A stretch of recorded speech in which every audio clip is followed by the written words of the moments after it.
American football is one of the United States' favorite sports. It can be thrilling to watch the pile-ups and the trick plays. But one of the most significant portions of the game is often overlooked: the kick. Kickers account for 30% of NFL scoring and often mean the difference between winning and losing a game, yet they are often overlooked by coaches who prefer to give their time to players who spend more time on the field. Because of this interesting gap in the game, we decided to look into the physics of these kicks and create a program which could be utilized by kickers to better understand the effects that initial conditions, such as launch angle and velocity, have on the outcome of their kick. In order to do so, we first needed to understand all the various components of velocity, drag, and torque which go into a kick. To get a better sense of how this works, we will look at this video of a kicker kicking a football in slow motion. The kicker's foot comes into contact with the ball at some distance below the center of mass. We call this the strike radius. When the ball leaves the kicker's foot, its center of mass has some initial velocity that is directed at some angle called the launch angle.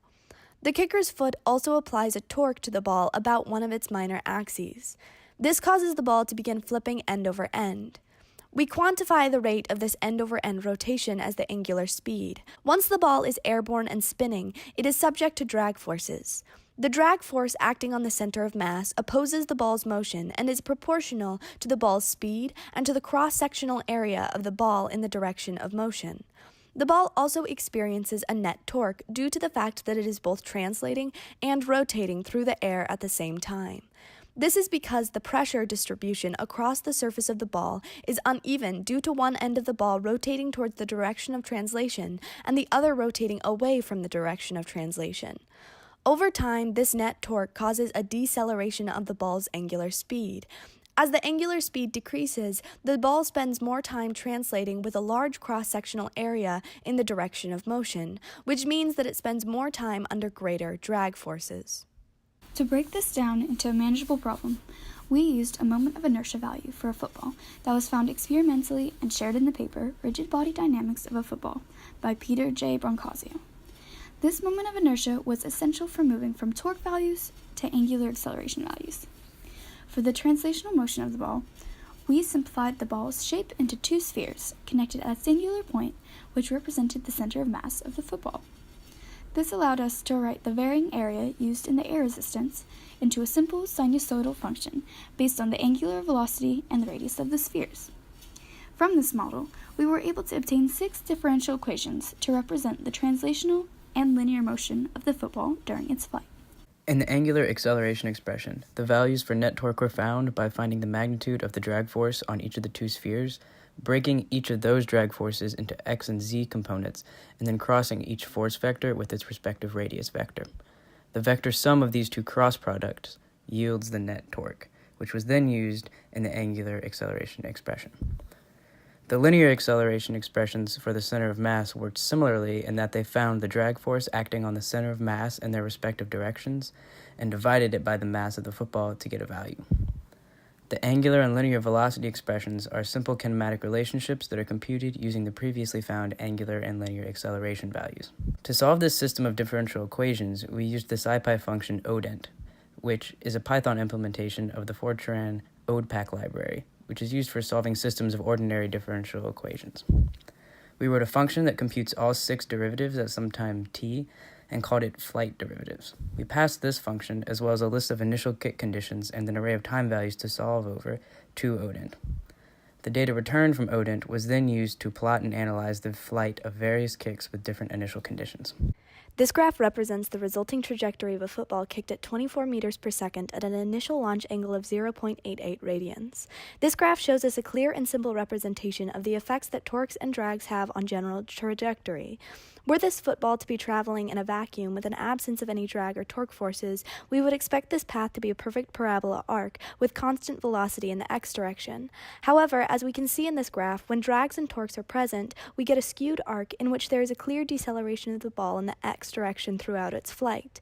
This is shown by the fact that the distance traveled after the ball peaks is much shorter than the distance traveled before. In order to further confirm the behavior we observed in the trajectory graph, we can specifically look at the x and z position graphs versus time. The z position graph shows a simple parabola which is expected as drag force in the z direction will impact the movement of the ball equally in magnitude, but opposite in direction when it is traveling up versus when it is traveling down. The x position graph shows us where the variation in trajectory comes from. Represented in the figure, we can see how the x versus time graph would behave in a case with no drag or torque forces. In comparison to this line, we can see that x position with drag and torque falls off, meaning that the ball is moving more slowly in the x direction over time, which results in a shorter kick than would be achieved with no drag or torque. This graph shows the magnitude of the angular velocity over time. What we see from this graph is a decreasing angular velocity throughout the motion of the ball, which occurs as a result of the unbalanced torques on the ball as it moves towards the goalposts. We also see a slight change in concavity in this graph, right at the point that the velocity in the z direction hits zero, at approximately 2 seconds. While the graph is approaching this point, it is concave up because the linear z direction velocities involved in the torques are decreasing. Thus, angular acceleration is as well. As the ball goes forward in time from its peak, the omega versus time graph is concave down because the same velocities are increasing. Therefore, angular acceleration is as well. Once we were confident that our model was behaving properly, we moved on to optimization. These graphs showed that for launch velocities less than 24 meters per second, approximately 53 miles per hour, all angles between 35 and 55 degrees produced roughly similar kicks within 5 meters of one another. Up until the 24 meters per second mark, the additional kick distance gained for some incremental increase in the launch velocity begins to change for some angles. A launch angle of 55 degrees starts to see diminishing returns on increased launch velocity starting around 25 meters per second. 50 degrees follows at around 26 meters per second, and 45 degrees around 29 meters per second. These findings make sense because higher angles should break off first because they have less of their initial velocity directed in the direction of the goalpost.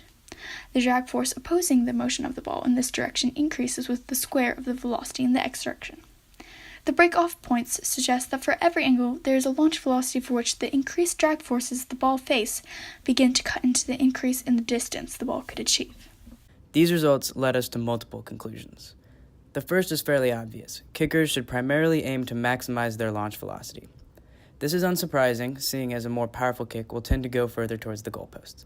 However, this also leads us to situations where players are aware of the maximum initial velocity they can achieve, and the model we have produced, given knowledge of the kicker's maximum launch velocity, can provide suggestions as to the optimal launch angle for achieving the greatest distance. For example, a kicker who can consistently launch the ball at 25 meters per second should ideally aim at a launch angle of 50 degrees, while a kicker who can consistently launch the ball at 28 meters per second should ideally aim for a launch angle of 45 degrees. This analysis can be generalized to kickoffs, since the flight of a football on a kickoff is exactly the same as that of a field goal, except that the initial velocities are a few meters per second higher due to the run-up allowed on kickoffs. For instance, a kickoff may have a launch velocity of 31 meters per second, for which the kicker would ideally launch at 40 degrees.